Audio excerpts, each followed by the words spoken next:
Welcome to your personalized deep dive. Today we're jumping into something that, well, it might sound a little counterintuitive at first. Oh, definitely. Because what if the ultimate proof that a piece of travel gear is absolutely flawless is the fact that it breaks down and becomes completely useless in exactly 1 year? Right. It sounds totally crazy when you frame it that way. I mean, we are so conditioned by modern marketing to view durability as just, a measure of immortality. Yeah, exactly. We think if we spend enough money on a product, it should basically defy the laws of physics and last forever. And if you go online to look up gear reviews right now, that is exactly the illusion being sold to you. You're almost immediately hit with like an absolute wall of cinematic production. Oh, the 4K drone footage. Right. It's all 4K drone footage of someone standing alone on a misty mountain peak, dramatic orchestral music swelling in the background, and, 45 minutes of extreme slow motion close-ups on microscopic stitching. It's a lot. It really is. We've somehow come to expect this massive Hollywood-level spectacle just to find out if a piece of gear is actually any good.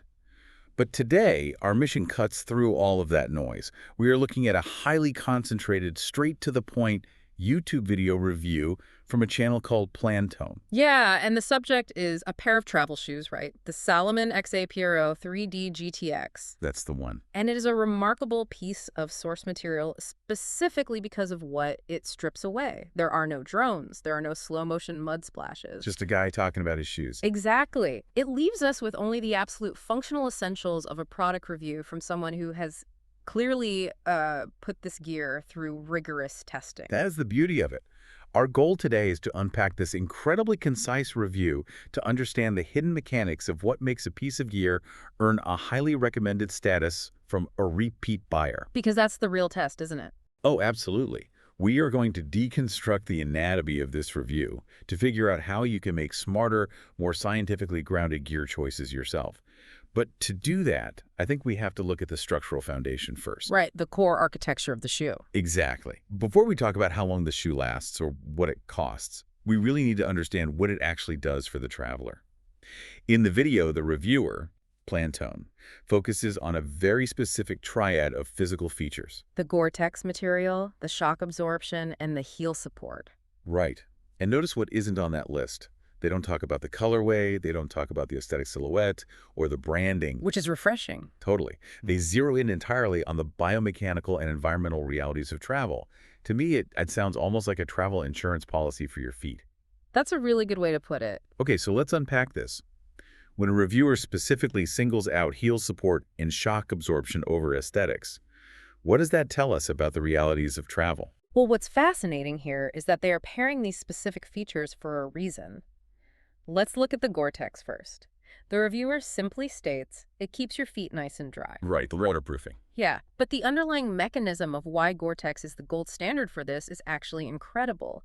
It relies on expanded polytetrafluoroethylene, or EPTFE. Okay, wait, EPTFE. I'm familiar with the brand name Gore-Tex, obviously, but I don't think I've ever heard anyone actually explain how it manages to keep rain out without, turning the inside of the shoe into a swamp of sweat. Because that's the challenge, right? Yeah, because if it's just a waterproof barrier, wrapping your foot in a plastic grocery bag achieves the exact same thing. Right, but a plastic bag is a static barrier. Gore-Tex is essentially a phase state filter. So the EPTFE membrane is stretched out to create millions of microscopic pores. Okay. And these pores are roughly 20,000 times smaller than a liquid water droplet. Wow, 20,000. Yeah, which means external rain physically cannot penetrate the barrier. It's just too big. However, those same pores are about 700 times larger than a water vapor molecule. Oh, that makes perfect sense. So it's essentially acting like a microscopic bouncer at a club. That's exactly it. The liquid raindrops are too big and get turned away at the door, but the sweat vapor your body generates is small enough to slip right through the crowd and escape. That is exactly the mechanism. It provides an environmental shield that manages your foot's microclimate. Right. But, an optimized microclimate means absolutely nothing if the structural integrity of the shoe allows your musculoskeletal system to fail. Oh, for sure. And that is where the combination of shock absorption and heel support comes into play. You're combining waterproofing with structural integrity. I'll play devil's advocate here, though.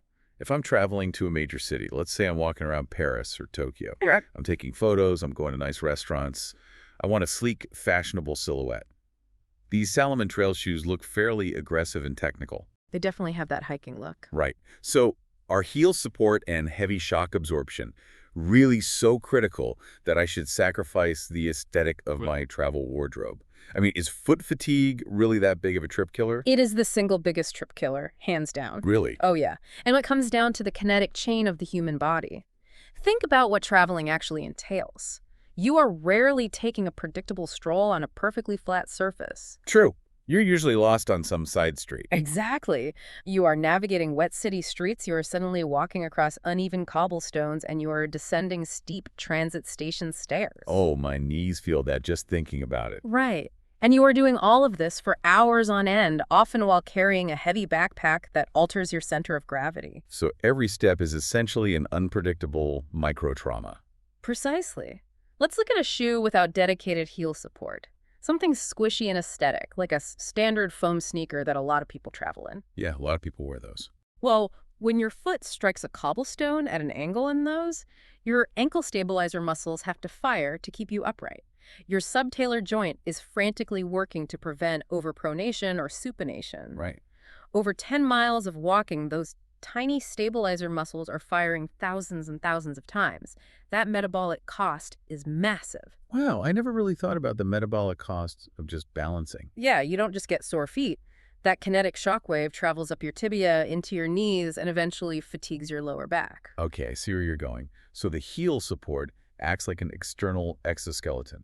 Exactly. By physically locking the calcaneus bone, the heel bone, into a stable position, the shoe is doing the stabilizing work instead of your muscles. It's like upgrading from a car with broken shocks to one with a specially tuned suspension system. That's a great analogy. The road is just as bumpy, right? But the chassis of the car, or in this case, your body, isn't absorbing all that vibration. That structural architecture is the difference between heading back to the hotel at 3 p.m. in sheer agony or comfortably walking to dinner. Okay, I'm sold on the support. But that level of structural support introduces an entirely new problem for us to unpack. Oh. Yeah, if the shoe is constantly acting as a shock absorber and an exoskeleton on all these harsh surfaces, the materials themselves are taking a massive beating. They really are. So how long can that actually last in the real world before the materials inevitably break down? Which brings us directly to the benchmark of durability that PLANTONE lays out in the video. Right, because features only matter if they can go the distance. Exactly. The reviewer specifically highlights the shoe's grip, calling it fantastic grip and durability. But they give us a highly specific, measurable timeline. They state, quote, usually get a year out of them wearing... Meaning the tread life. Yeah, getting a year out of the tread. And they also mention they have previously worn this exact model. They are a repeat buyer. And if we connect this to the bigger picture, the repeat buyer status is the ultimate metric of consumer trust. I agree, but here's where it gets really interesting, and I'm going to have to push back on that one-year metric. A single year. You think that's too short? Well, yeah. Is a one-year lifespan for a shoe tread actually considered a long-wearing grip?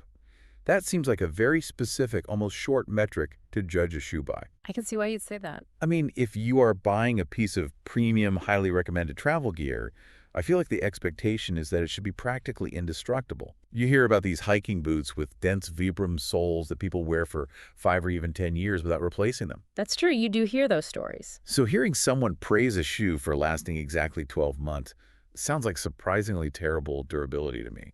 Why is a one-year lifespan being presented as a positive feature? Well, it requires a fundamental shift in how we understand the physics of friction. We frequently confuse the concept of indestructible with the concept of effective. Okay, explain that. Let's use your example of a boot that lasts for 10 years. To make a sole last a decade, the manufacturer has to use an incredibly hard, dense rubber compound. The harder the rubber, the slower it degrades. Right, which sounds like a good thing. But the harder the rubber, the less surface area it can grab onto. If you take that 10-year boot and step onto a wet piece of marble or a rain-slicked subway tile, you have almost zero friction. Oh, you will immediately slip. Because the material is too rigid to actually mold to the microtexture of the ground. High-performance friction requires a softer compound. So it's a trade-off. Exactly. Think of the tires on a Formula One car versus the tires on a regular commuter sedan.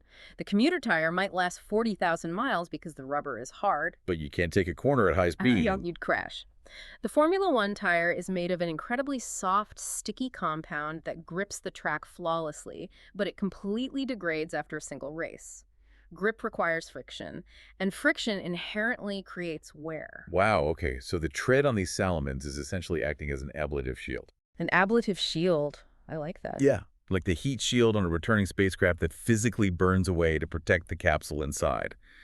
The shoe's tread is actively sacrificing its own physical mass to generate the friction required to keep you from cracking your skull on a wet transit stair. That is a brilliant way to conceptualize it. The friction is the feature, and the physical degradation of the rubber is simply the necessary cost of generating that friction. So it's meant to wear down. Yes, and the fact that the reviewer tracks this so precisely, knowing they consistently get 1 year out of the tread, it implies heavy, rigorous use. This isn't a shoe sitting in a closet. This is a shoe absorbing serious mileage. That completely flips the framing for me. The 1 year lifespan isn't a failure of manufacturing. It is a highly predictable measurement of utility. And this is where the repeat buyer aspect becomes the ultimate validation of that utility. Because they knew exactly what they were getting into. Exactly. If the shoe wore out in a year and the reviewer felt cheated, they would just move on to a different brand with a harder rubber compound. But the fact that they wore the tread completely down, experienced that fantastic, reliable grip for 12 months, and then deliberately chose to go out and buy the exact same model again, that proves that the biomechanical performance entirely justifies the 1 year lifespan. It's the difference between theoretical durability and practical reliability. You know exactly what you are getting, you know exactly how long it will perform at peak capacity, and you can plan your travels and your budget accordingly. Which is huge for peace of mind. It is. But that high-friction compound creates a new problem for the consumer. If you are deliberately buying a shoe that requires replacement every 12 months of heavy use, that is an expensive habit. It definitely can be. Buying flagship outdoor gear every single year will drain your travel fund very quickly.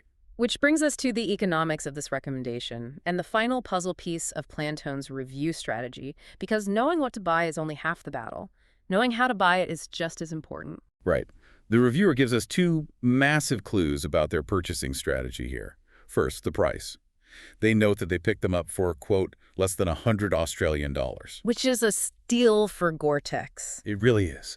And second, and this is the crucial detail that kind of blew my mind, they specifically point out these are the 2016 version. Yes, the older model strategy. They are deliberately hunting down a shoe from several years ago.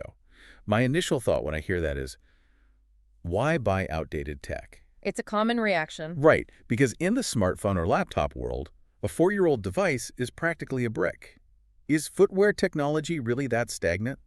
Well, this raises an important question about consumer habits. It isn't that the technology is stagnant. It is that the outdoor gear industry manufactures an artificial hype cycle. Oh, the hype cycle. Every single year, brands are financially obligated to release a new iteration of their flagship products to maintain market share and keep investors happy. They have to have a new box on the shelf. Exactly. But biomechanical engineering doesn't reinvent the wheel every 12 months. So, to justify a new release, they tweak a mesh panel, they change a colorway, they invent a new proprietary acronym for the exact same EVA foam. Oh, I've noticed that. They'll call it like Ultra Cloud Core or something. Yes, and they market it as an absolute necessity that renders last year's model obsolete. And of course, they charge a massive premium price for that perceived innovation. But the physical realities of the human gait haven't changed since 2016. Right. Gravity is still gravity. The gravitational pull of the Earth is identical. The concrete on a city sidewalk hasn't gotten any harder, and the rain falling on it hasn't gotten any wetter. So what does this all mean? To me, the fact that they are seeking out a 2016 model specifically is the ultimate pro move. The biomechanical problem that the 2016 Salomon XA PRO 3D GTX was engineered to solve is the exact same problem you face today. Spot on. The EPTFE membrane works exactly the same. The calcaneus bone needs the exact same stabilization. So by intentionally sourcing an older iteration of the gear, the reviewer is just opting out of that early adopter tax. They recognize that paying top dollar for the current year's model is fundamentally an aesthetic purchase, not a functional one. Securing proven Gore-Tex waterproofing, structural shock absorption, and high-friction grip for under $100 Australian dollars is a masterclass in value maximization. It's consumer judo. They're using the brand's own forced obsolescence and inventory overstock against them. Exactly. But let me ask you this, what about material degradation? Ah, okay. Because if I go online right now and find a warehouse selling a brand new unworn shoe from 4 or 5 years ago, hasn't the glue started to break down? Doesn't the foam dry rot? You are referencing a process called hydrolysis, where polyurethane materials break down over time due to ambient moisture, even if unworn. Right, hydrolysis. Is that a big risk here? It is a valid concern for certain types of heavy mountaineering boots that sit in damp garages for a decade. However, for a heavily used travel shoe made primarily of synthetic mesh, EVA foams, and ePTFE membranes, the risk of catastrophic hydrolysis within a few years of manufacture is relatively low. Oh, okay. So it's more about the specific materials. Right. And when you factor in the massive financial discount, getting a premium piece of gear for under $100 AUD, the value equation still tips heavily in the buyer's favor. That makes sense. The reviewer is actively mitigating the financial cost of that one-year wear cycle by buying discounted previous generations. It really takes a certain amount of confidence to look at all the shiny new targeted ads on social media and say, no, I know the physics of what works for me. I know exactly what model year had the features I need, and I'm going to track it down in a clearance bin for a fraction of the cost. It takes discipline for sure. It's such a sharp contrast to the standard cinematic gear reviews that basically just read the manufacturer's press release for the newest, most expensive item. It is a review grounded in the reality of someone who actually spends their own hard-earned money on their gear. They aren't getting these shoes seeded to them by a public relations company in exchange for a glossy video. Right. There's no conflict of interest. None. They are hunting for a bargain on a 2016 model because it is a mathematically sound financial decision. And yet, despite entirely bypassing the modern hype machine, the video concludes with a very familiar digital refrain. Thumbs up and subscribe. Exactly. I love that. It's so transactional, but deeply authentic. It perfectly encapsulates this fascinating blend of old-school, practical consumer wisdom delivered through a modern platform. It doesn't need to be any longer or flashier than that. No, it really doesn't. So let's step back and look at the entire picture we painted today. We started with a very short, deceptively simple review and uncovered a surprisingly deep philosophy about how to travel. It is a philosophy that requires us to understand the mechanisms of the gear we rely on. We have to recognize that an ePTFE membrane and rigid heel support aren't just buzzwords on a box. Right, they're functional tools. They are critical biomechanical interventions that save us from massive metabolic fatigue. We have to accept the physics of friction, understanding that a high-performance tread is an ablative shield that sacrifices itself to keep us safe. And that tracking your gear's lifespan so you know what to expect, that predictable one-year tread rule, is a feature, not a bug. Exactly. And perhaps most importantly, it's a philosophy of consumer rebellion. Modern consumerism actively tries to divorce us from the physical reality of the gear we use. We are taught to chase the newest aesthetic, to equate a higher price tag with better functionality, and to view an older model as inherently inferior. But this reviewer completely rejected that narrative. They proved that true value comes from understanding your own performance metrics and utilizing the hype cycle to your own economic advantage. Hunt for value by embracing older models, like getting the 2016 version for under $100 AUD. Because this deep dive really proves you don't need an encyclopedic, feature-length review to make an informed decision. You really don't. The sheer volume of information in those hour-long cinematic reviews can easily obscure the functional truth. You don't need aerial drone footage to understand if a shoe works. You just need to listen to someone who has actually put the gear to the test, forced the materials to perform under stress, worn it out, and bought it again. That action speaks infinitely louder than any spec sheet. As we wrap up our analysis today, we want to leave you with a final thought to consider the next time you find yourself preparing for a trip. Something to mull over. Exactly. If you are staring down the barrel of a $300 price tag for this year's heavily marketed, beautifully designed travel shoe, this review is your permission slip to walk away. Ask yourself, does a flashy, high-production review of a brand new, totally untested product ever truly carry as much scientific weight as a simple, straightforward recommendation from someone who went out of their way to buy a years-old model for the second time? It ultimately comes down to a choice between aesthetic spectacle and biomechanical substance. And the pavement doesn't care about aesthetics. Thank you for joining us on this custom deep dive. We hope unpacking these hidden mechanics helps you evaluate your own gear a little differently, travel a little smarter, and maybe save a few dollars by hunting down last year's model. Stay curious, keep exploring, and we'll see you next time.